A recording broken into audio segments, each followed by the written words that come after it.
ఇక varicose veins నుండి విముక్తి పొందండి. ఎవిస్ వాస్కులర్ సెంటర్ ఇప్పుడు మన KPHP లో గ్రాండ్ ఓపెనింగ్ ఏప్రిల్ 4వ తేదీన.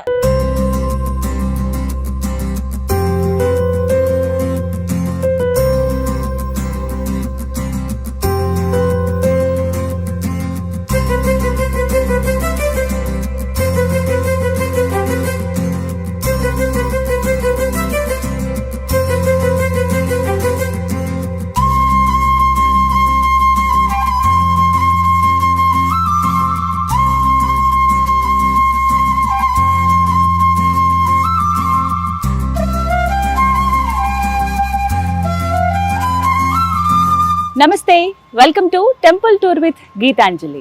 ఇవాల్టి కార్యక్రమంలో మనం దర్శించుకోబోతున్న ఆలయం భాగ్యనగరంలో ఉన్న అతి ప్రాచీనమైన అంటే దాదాపుగా 1000 సంవత్సరాల చరిత్ర కలిగినటువంటి శ్రీ మురళీ మనోహర స్వామి వారి దేవాలయం.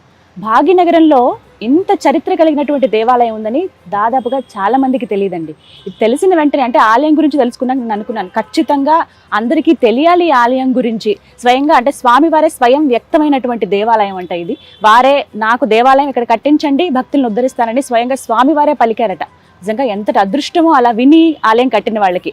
దర్శించుకున్న మనకి ఇంకెంత అదృష్టమో కదా. మరి ఇంకా ఆలస్యం ఎందుకు, లోపలికి వెళ్ళి స్వామివారిని దర్శనం చేసుకుందామా? రండి.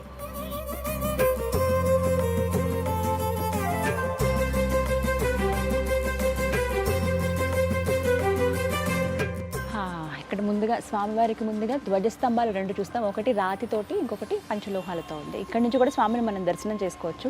కానీ అంతకంటే ముందుగా విశేషాలు తెలుసుకోవాలి కదా ఆలయం గురించి. వాటి గురించి మనకి వివరించడానికి, అసలు ఈ ఆలయం ఉంది, ఇన్ని ఏళ్ల చరిత్ర ఉంది, అసలు ఎవరికి బయట తెలియలేదు, ఖచ్చితంగా బయట వ్యక్తులకి తెలియాలి ఆలయం గురించి, స్వామివారి గురించి అని చెప్పి నాకు చెప్పింది యమున పాఠక్ గారు. గో అక్క దండం పెట్టుకుంటున్నారు. నమస్తే. నమస్తే, బాగున్నారా? చాలా బాగున్నాను, మీరు ఎలా ఉన్నారు? నేను చాలా బాగున్నాను. చాలా సంతోషం మీతో మాట్లాడడం. నాకు కూడా ఎప్పటి నుంచో పరిచయం నాకు, నేను అక్క అనే పిలుస్తాను. యమున గారు అప్పుడే అన్నారు నాతో, టెంపుల్స్ ఇలా చేస్తున్నావు కదా, ఎంతో దివ్యమైన అత్యంత శక్తివంతమైన ఆలయాలు ఉన్నాయి, వాటి గురించి కూడా మీకు తెలియాలి, మీ ద్వారా ప్రజలకు తెలిస్తే ఇంకా బాగుంటుందని అన్నారు. వీరి గురించి ఒక మాట చెప్పాలండి, చిన్న వయసులోనే అంటే శక్తిపీఠాలు కావచ్చు, 12 జ్యోతిర్లింగాలు కానీ, ముక్తిధామ్ కానీ, అంటే ఎక్కడెక్కడ దైవానికి సంబంధించినవి వింతగా ఉన్నవి, శక్తివంతమైనవి, విశేషంగా ఉన్నవి, ఖచ్చితంగా అక్కడికి వెళ్ళిపోతారు, దర్శనం చేసుకుని వచ్చేస్తారు.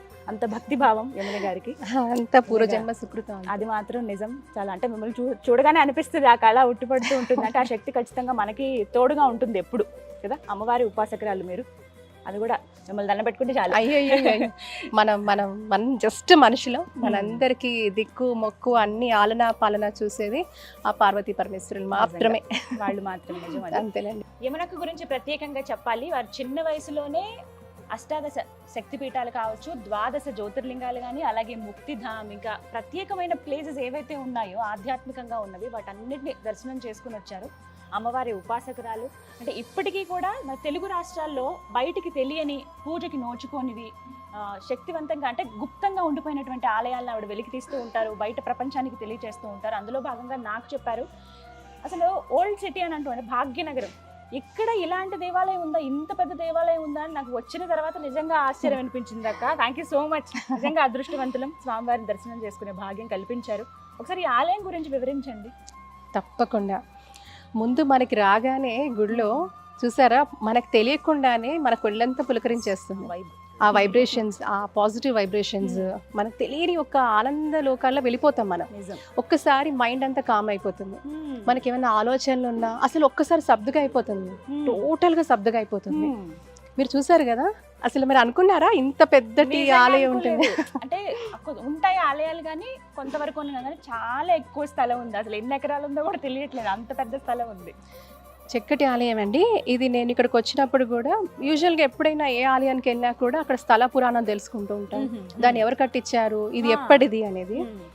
మనకి తెలిసి స్వామివారట 1822 సంవత్సరంలో రాజా రఘురామ్ అని ఆయన ఢిల్లీలో ఉండేవారట. అక్కడ ఆయనకి కలలో కనపడారట ఒకరోజు. కలలో కనపడి, నేను ఈ ఏరియా పేరు మనం తెలుసుకోవాలంటే దీనికి కిషన్ బాగ్ అంటారు, ఇది బహదూర్పుర పరిధిలోకి వస్తుంది.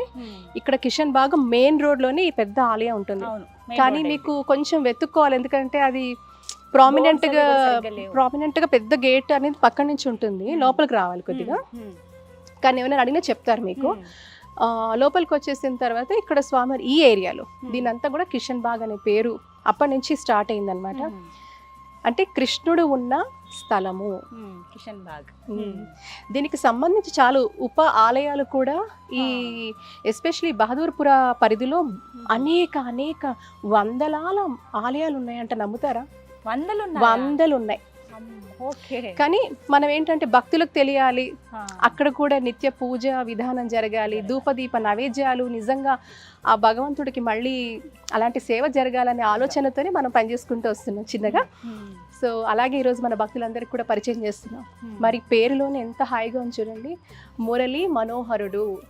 ఆ స్వామి పేరు మురళీ మనోహర్ ఆలయం అంటారు.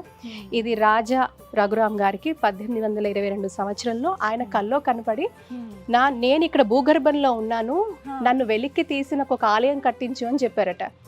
ఎక్కడ హైదరాబాద్ మీకు చెప్తుంటేనే నా కుళ్ళని చూసారా ఎలాగ అయిపోతుందో, గూస్ బంప్స్ వస్తున్నాయి.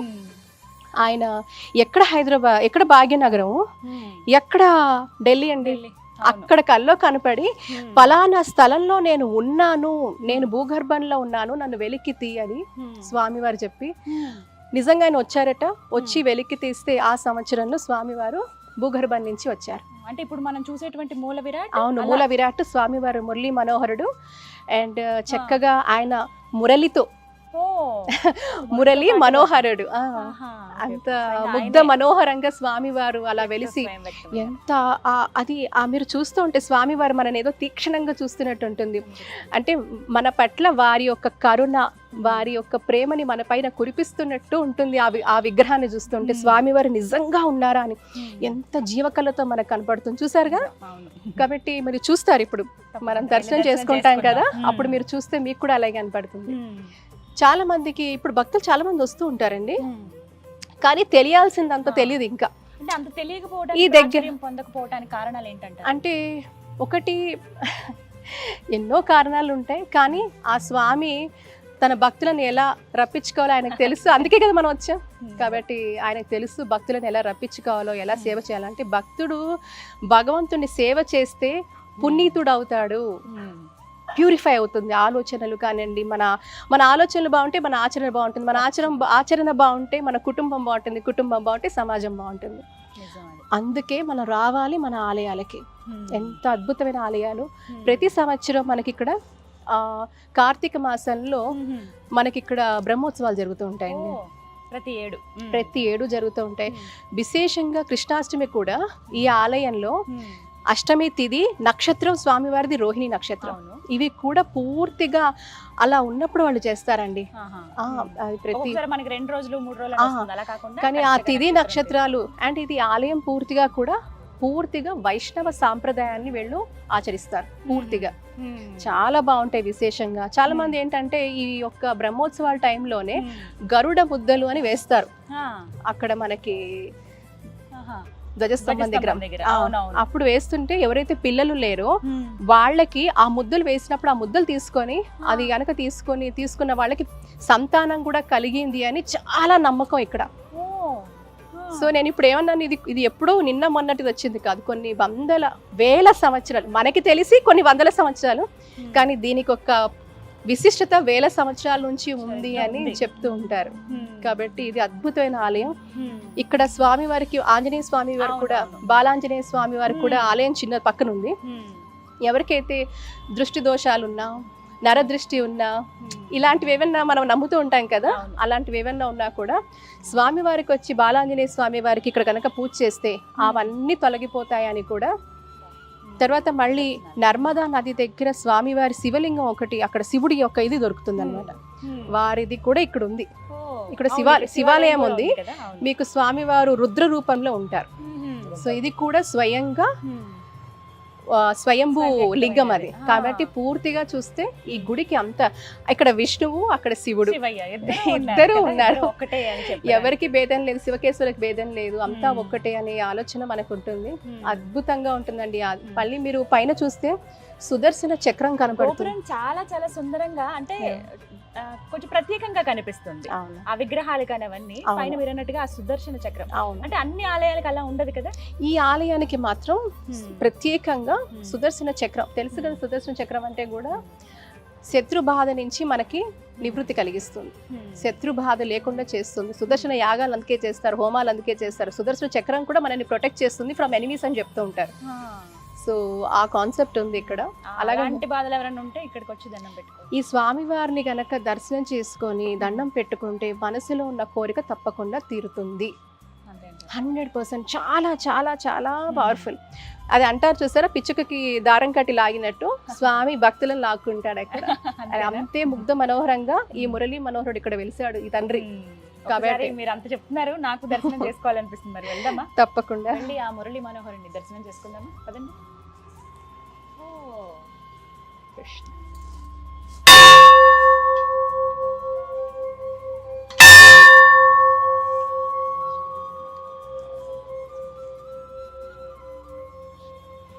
అది స్వామివారు.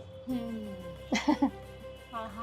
ఇప్పుడు మనం చూస్తున్న మూల విరాట్ స్వయం వ్యక్తం అయ్యారు. ఆయనే ఇక్కడ ఆయన. భూమిలో ఆయనే. అవును. ఆయనే ఇక్కడ ఉన్నానని చెప్పి మరి కృష్ణయ్య పైకి తీవి నేను దర్శనం ఇస్తాను మీకు అని చెప్పారు. ఒక పాఠం చూసారా, రారా కృష్ణయ్య అని. ఆ. రారా కృష్ణయ్య రారా కృష్ణయ్య నిన్ను నన్ను కాపాడా రారా కృష్ణయ్య. మనందరినీ కాపాడేవాడు, చల్లగా చూసేవాడు ఆ పరమాత్ముడు. నిజంగానే. ఎంత గీ- బాగుందో, సుందరమైన రూపం, ధగధగా మెరుస్తున్నారు స్వామివారు. ప్రపంచానికి ఆయన ఇచ్చిందే కదండి, గీత జ్ఞానబోధ చేసింది ఆ పరమాత్ముడే కదా. అలాంటి కృష్ణయ్య స్వయంగా వెలిసిన అద్భుతమైన ఆలయం మన కిషన్ బాగ్లో బహదూర్పురా పరిధిలో మురళీ మనోహర స్వామివారు. నిజంగా ఆ మూర్తిని చూడండి, ఎంత బాగున్నారో, నిండుగా కనిపిస్తున్నారు స్వామి. అంటే ఆ చుట్టూ కూడా ఒక సింహాసనం లాగా ఒకటి ఉంది, మనకి ఆర్చ్ లాగా కనిపిస్తుంది. అక్కడ అన్ని కూడా దశావతారాలు ఉన్నాయి. మధ్యలోనేమో స్వామివారు కృష్ణుడు భగవానుడు. ఎంత మురళీ మనోహరుడట ఇక్కడ. ఆ మురళితోనే స్వామివారు ఇక్కడ భూమిలో లభించడం, అక్కడ ఎక్కడైతే స్వామివారు దొరికారో, ఆ విగ్రహం దొరికిందో అక్కడే అలా గుడి కట్టేశారు, ప్రతిష్టాపన జరగటం. అలాగే ఉత్సవమూర్తులు మనం చూస్తున్నాం, దేదీప్యమానంగా దగదగా మెరుస్తున్నారు బంగారు వర్ణంలో స్వామి. స్వామివారి రూపమాత్రం ఆ శిల కృష్ణ. అవునండి, కృష్ణది ఏకశిల. ఇది పూర్తిగా కూడా ఒక మొనలిథిక్ స్ట్రక్చర్, పూర్తిగా కూడా ఏకశిల దీంట్లో మనకు ఉంటారు స్వామివారు. ఆ ద్వారాల మధ్యలో సరిగ్గా సరిపోయారు, అంత నిండుగా ఉన్నారు కదా. అవును. మొత్తం గంటలతోటి ద్వారాలు ఉన్నాయి, అవి తెరుచుకుంటూ స్వామివారిని చూస్తే ఆహా, కన్నుల జన్మ పండగ. తరించిందట్టే. అంటే ఇక్కడ ఉండిపోదాం కాసేపు అని అనిపిస్తుంది. ఎంత హాయిగా ఉంది చూసారా, ఎంత హ్యాపీగా ఉంటుంది అసలు. ప్రశాంతమైన వాతావరణం. అంటే ఆయన ఉన్న ప్లేస్ అంతా కూడా అలాగే ఉంటుంది కదా, అంతే నీట్ గా. చుట్టూ కూడా మొక్కలు అవన్నీ చూస్తున్నాం, అవును మెడిసినల్ ప్లాంట్స్. అవును అవును. గుడి నిర్వాహకులు కూడా చాలా చక్కగా దీన్ని బాగా సంరక్షించుకుంటూ చాలా శుభ్రంగా చూసారు, ఎంత బాగుంది, నీట్ గా ఉందండి, ఎంత Maintenance అయితే హ్యాపీగా. చాలా బాగుంది. ఇక్కడ స్పెషల్ డేస్ ఇంకా ఏంటి మేడం? ఇంకా అంటే ఈ కార్తీక మాసంలో పౌర్ణమి మీకు చెప్పాను కదా, విశేషంగా కూడా వారు బ్రహ్మోత్సవాలు చేస్తారు, 5 రోజుల పాటు బ్రహ్మోత్సవాలు చేస్తారు. అలాగే ఇక్కడ మనకి కృష్ణాష్టమి కూడా చాలా నిష్టగా పూర్తిగా కూడా మన శాస్త్రానుసారం మనకి వైష్ణవ సాంప్రదాయం ఇక్కడ పూర్తిగా వాళ్ళు పాటిస్తారండి, చక్కగా చేస్తారు. నాకు తెలిసి ఇప్పుడు మనకు చాలా మంది మహిళలు కూడా, ఎంతో మంది మహిళలే కాదు, కుటుంబాలు మొన్న ఈ మధ్యనే మనం భీష్మ ఏకాదశి మనం విన్నాం. మనకి ఆ పరమాత్ముడు ఇచ్చిన విష్ణు సహస్రనామం, విష్ణు సహస్రనామం కనుక ఇలాంటి ఆలయాల్లోకి వచ్చి మనం నిజంగా ఇప్పుడు ఇలాంటి ఇది స్వయంగా వెలిసిన ఆలయం కదా స్వామివారి ఇక్కడ, ఇలాంటి చోట మనం విష్ణు పారాయణం కానీ ఇలాంటి పారాయణాలు ఇక్కడ చేసుకుంటే వాటికి ఉన్న ఫలితం అద్భుతం, అద్భుతం అన్నిటికీ. నేను ఐ కెన్ డెఫినెట్లీ, బికాస్ నేను ప్రాక్టికల్ గా అనుభవిస్తాను. నేను అదే అడగబోయానక్క, అంటే మీకు నిదర్శనాలు ఏమిటి ఇక్కడికి వచ్చినప్పుడు? ఖచ్చితంగా నాకు ఈ అనుభవం ఉంది స్వామివారితో అన్నది ఏమైనా? నేను అనుకున్న కొన్ని టాస్క్లు ఏవైతే ఉన్నాయో అవి సందిగ్ధంలో ఉండి అవి కొన్ని ఏళ్లగా అలాగున్నవి, నేను ఈ గుడికి వచ్చిన తర్వాత అవి నిజంగా నెరవేరాయి. అంటే మనము కోరికలతో భగవంతుని పూజించడం అనేది ఒకటైతే, కోరికలు లేకుండా మనకి ముందు మనశ్శాంతి అనేది చాలా ఇంపార్టెంట్. ఆ స్టెబిలిటీ అయితే వస్తుంది.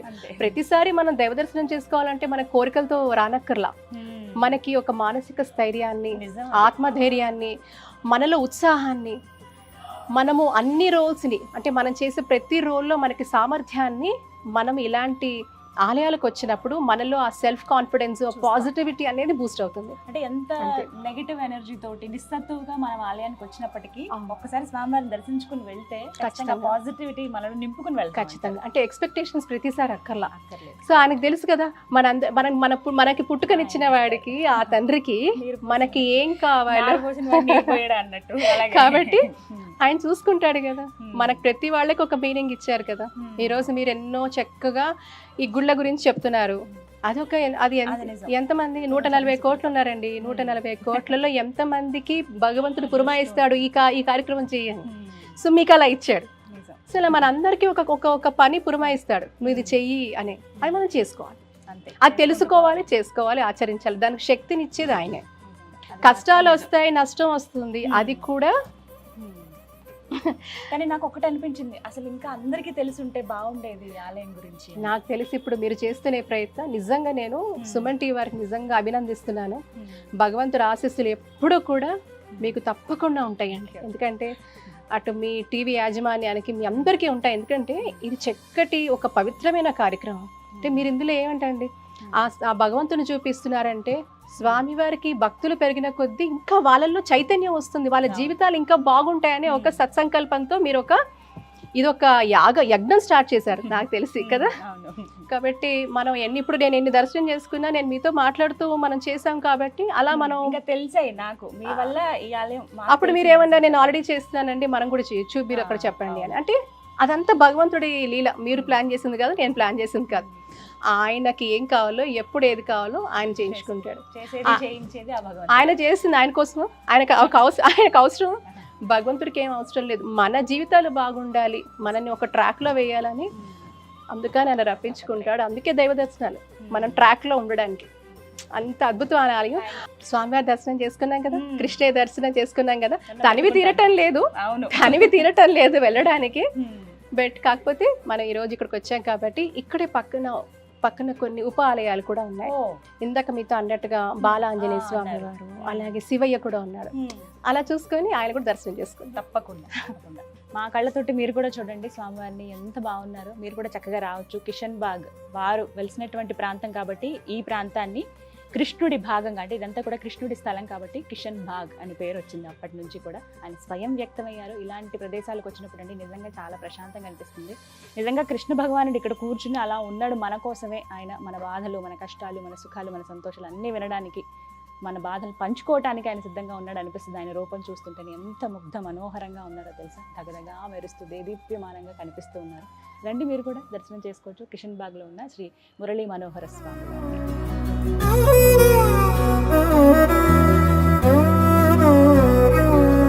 నిజగరి మగ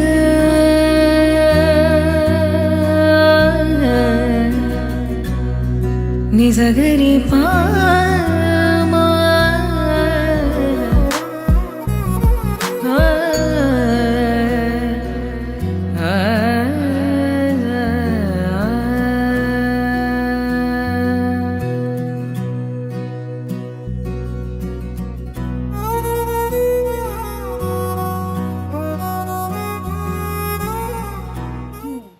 బాలాంజనేయ స్వామి వారా?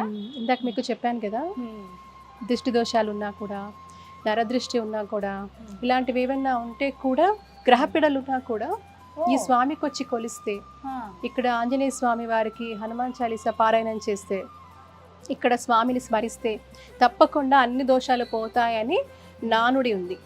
కాబట్టి అది మన బాలాంజనేయ స్వామి. ఎంత ముద్దుగా ఉంటారు తెలుసా.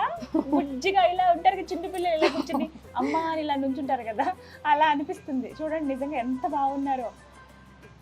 అంటే సంజీవిని పర్వతం మోస్తున్నట్టుగా అలా నేను చాలా ఆలయాలు చూశాను, కానీ ఇలా ఇక్కడ బాలాంజనేయ స్వామి గదని పక్కన పెట్టారు, ఇలా దండం పెడుతూ ఉన్నారు. నేను రామబంటుని, హనుమాన్ని, మీ కోరిక ఏంటి అని అడుగుతున్నట్టుగా ఉంది నాకైతే. చిన్న పిల్లలు భయపడుతూ ఉంటారు, ఏడుస్తూ ఉంటారు చూసారా. అలా ఉంటే కూడా ఇక్కడ చాలా మందికి తీసుకొస్తారు. ఇక్కడికి తీసుకొచ్చి ఇక్కడ స్వామి వారికి పూజ చేయించి వాళ్ళకి అవి మనకి ఇదిలో స్వామి వారి కంకణం అది కడితే పూజ చేసి వాళ్ళకి అంత బాగుంటుంది అని ప్రసిద్ధి. అంత బాగుంది, సింపుల్ గా ఉన్నారు, ముద్దుగా కనిపిస్తారు. అంటే చిన్నపిల్లలు వాళ్ళని ఎలా అలంకరించినా, వాళ్ళు అసలు ఏం అలంకరించుకోకపోయినా మనకు ముద్దుగా అనిపిస్తారు. అలా అనిపిస్తుంది బాలాంజనేయ స్వామి. ఆంజనేయ స్వామి అంటేనే ఒక పరవశం మనందరికీ. ఆ తండ్రి పూర్తిగా సింధూర వర్ణం అవునండి. లో కనిపిస్తున్నారు స్వామి. ఇక్కడికి వచ్చినప్పుడు ఆ కృష్ణయ్యని దర్శనం చేసుకున్న తర్వాత స్వామి వారి దగ్గర కూడా వచ్చి స్వామి వారికి చక్కగా మనం పూజ చేసుకుంటే అంత శుభమే. అలాగే ఇప్పుడు మనకి ఇక్కడ చెప్పాం కదా ఇంతకు ముందు శివాలయం కూడా ఉందని, ఈ పక్కనే ఉంది.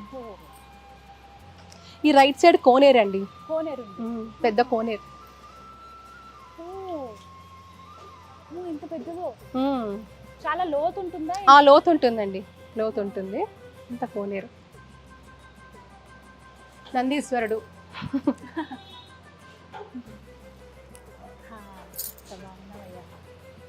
ఈ శివయ్య స్పెషాలిటీ ఏంటి అంటే, ఈ శివయ్య మనకి నర్మదా తీరంలో, ఈయన నర్మదేశ్వరుడు. ఆ తీరంలో ఇక్కడ స్వామివారి లింగం అక్కడి నుంచి మనకు ఉంది. అక్కడ ఏంటంటే ఎప్పుడైతే మనకి నర్మదా తీరంలో దొరికిన శివలింగాలన్నీ కూడా ప్రతిష్ఠ అక్కర్లేదు అంటారు. అది కూడా స్వయంభూ లింగం స్వామివారికి. కాబట్టి అక్కడి నుంచి తీసుకొచ్చి ఇక్కడ స్వామివారిని చేయడం జరిగింది. దీనికి ప్రతిష్ఠ కూడా అవసరం ఉండదు అంటారు. నర్మదా నదిలో దొరికిన. అవునండి, అవునండి, అలాగా. కాబట్టి శివయ్య కూడా కొన్ని ఏళ్ళగా, కొన్ని వందల వేల ఏళ్ళగా కూడా ఆయన ఇక్కడ పూజలు అందుకుంటున్నారు. చాలా చక్కగా శివరాత్రికి కూడా బాగా విశేషంగా పూజలు అవి చేస్తూ ఉంటారు. ఇక్కడ బాగా జరుగుతాయి. బాల హనుమాన్ ఆ పక్కనే మనకి నర్మదేశ్వరుడు, ఆ శివయ్య కనిపిస్తారండి. నర్మదా నదీ తీరంలో దొరికినటువంటి శివలింగం అది. ఆ లింగాన్ని తీసుకొచ్చి ఇక్కడ, అంటే అక్కడ దొరికినటువంటివి ఆల్రెడీ ప్రతిష్టాపన జరిగినట్టుగానే ఉంటాయి. అవన్నీ కూడా దైవశక్తితో ఉంటాయి కాబట్టి వాటికి మళ్ళీ ప్రతిష్టాపన అవసరం లేదని అంటారట. అంత శక్తివంతంగా ఉంటాయి. అవి ఇక్కడ తీసుకువచ్చి ఇక్కడ పూజలు అందుకుంటారు. కొన్ని వందల సంవత్సరాలుగా ఈ ఆలయం కూడా ఉంది. అంటే కృష్ణుడు ఏ విధంగా ఇక్కడ పూజలు అందుకుంటున్నాడు, అదేవిధంగా హనుమాన్, అలాగే ఈ శివయ్య కూడా. నందీశ్వరుడు చూడండి, స్వామి ఆజ్ఞ కోసం ఎప్పుడు సిద్ధంగా ఉన్నట్టు అలా కూర్చుని ఉన్నాడు. ఏం చెప్తారా అని. అక్క నిజంగా చాలా సంతోషం అనిపించింది. అంటే ఏ ఆలయానికి వెళ్ళినా ఆ పాజిటివిటీని ఫీల్ అవుతాను, ఆ ఎనర్జీ ఖచ్చితంగా వస్తుంది. ఎంత డల్ గా వచ్చినా అప్పటికప్పుడు ఇన్స్టెంట్ గా ఎనర్జీ వచ్చేస్తుంది, సస్టైన్ అవుతుంది కొన్ని రోజుల పాటు. అలా ఈ ఆలయం అసలు ఇలా ఉందని కూడా తెలియదు నాకు. థ్యాంక్ యూ చెప్తాను మళ్ళీ మళ్ళీ నేను. మనకి భగవంతుడు మనకి ఆ టైం వచ్చింది, మనం పిలిచాడు అంతే. మనం ఆ గ్రాటిట్యూడ్ అంతా నేచర్ కి చెప్పాలి. Thanks to the nature. ప్రకృతి మనల్ని తీసుకొచ్చింది ఇక్కడికి, నడిపించింది, తీసుకొచ్చింది. ఇప్పుడు నాకు తెలిసి మన భక్తులందరూ కూడా చూస్తారు, తప్పకుండా వస్తారు. వాళ్ళు కూడా ఎంతో వాళ్ళు తరిస్తారని మనం అందరం కూడా ఆశిద్దాం. తప్పకుండా. ఇంకా చాలా చాలా ఆలయాలు ఉన్నాయి అని చెప్పారు మీరు. బోలెడన్ని ఆలయాలు ఉన్నాయి. నేను మీ చేత కొన్ని వందల ఆలయాలు తీసుకెళ్ళబోతున్నా. అవునా? భాగ్యనగరంలో కొన్ని వందలు అంటే తక్కువే, వేల ఆలయాలు ఉన్నాయి. వందలైనా చేరుకుందాం, ప్రయత్నం చేద్దాము, తెలుసుకుందాం. నిజంగా కూడా అక్కడ ఆ ఆలయంలో స్పర్శ కూడా మనం కనుక ఆ స్పర్శ వల్ల కూడా మనలో ఎంతో పాజిటివ్ ఎనర్జీ పెరుగుతుంది. సో మనం అందరం పునీతులాగా అంతే. నిత్య ధూపదీప నైవేద్యాలు ఆ దేవీ దేవతలకు వెళ్ళాలి. మన ధర్మం సంరక్షించబడాలి. తద్వారా మనలో వికాసం, చైతన్యం, అద్భుతమైన జీవన విధానంలో మనం వెళ్ళేందుకు దోహదపడాలి. మంచి మాట అన్నారు. చాలా థాంక్స్ అక్క. మళ్ళీ మళ్ళీ కలుద్దాం మనం అతి త్వరలో ఇంకొన్ని ఆలయాలు కదా. ఒకటే మాట చెప్పారు నాకు, కేవలం ఇక్కడతో ఆగిపోవద్దు ఈ ప్రయాణం అనేది. ఎందుకు కలిశారు అంటే ముందు నుంచి తెలిసినప్పటికీ ఆలయాల గురించి మాట్లాడుకునేటప్పుడు బాగా కనెక్ట్ అయ్యాము. ఇలా ఉన్నాయి చాలా ఆలయాలు, హిడెన్ టెంపుల్స్ ఇవి, ఎవరికి తెలియదు అసలు. అంటే 100 మందిలో ఒక 10 మందికి తెలిసేమో అన్నట్టుగా అన్నారు. అంటే దాన్ని బట్టి నాకు అర్థమైంది ఇంత సుందరమైన దేవాలయం, అంటే చాలా చక్కగా పూజలు జరుగుతున్నాయి, బయటికి తెలియకపోవడం ఏంటనేది. నిజంగా ఇటువైపు ఉన్న వాళ్ళు ఎవరైనా హైదరాబాద్ కావచ్చు, మీరు ఎక్కడున్నా సరే హ్యాపీగా రండి. ప్రత్యేకమైన రోజులు ఉన్నాయి. కృష్ణాష్టమి అయితే ఇంకా స్పెషల్గా జరుగుతుందన్నారు. ఇక ప్రతిరోజు పండగే కృష్ణయ్య దగ్గర, మొత్తం బృందావనం లాగా కనిపిస్తుంది. మీరు అందరూ వచ్చి చూస్తే ఇంకా బాగుంటుంది. ఆ కృష్ణయ్యని దర్శనం చేసుకోండి, తరించండి. ఆ మురళీ మనోహర స్వామి కృప అందరిపైన ఉండాలని కోరుకుందాం. ఇది వాళ్ళ టెంపుల్ టూర్ విత్ గీతాంజలి. మరో దివ్య ఆలయ సందర్శనంతో మళ్ళీ కలుద్దాం. అంతవరకు సెలవు, నమస్కారం.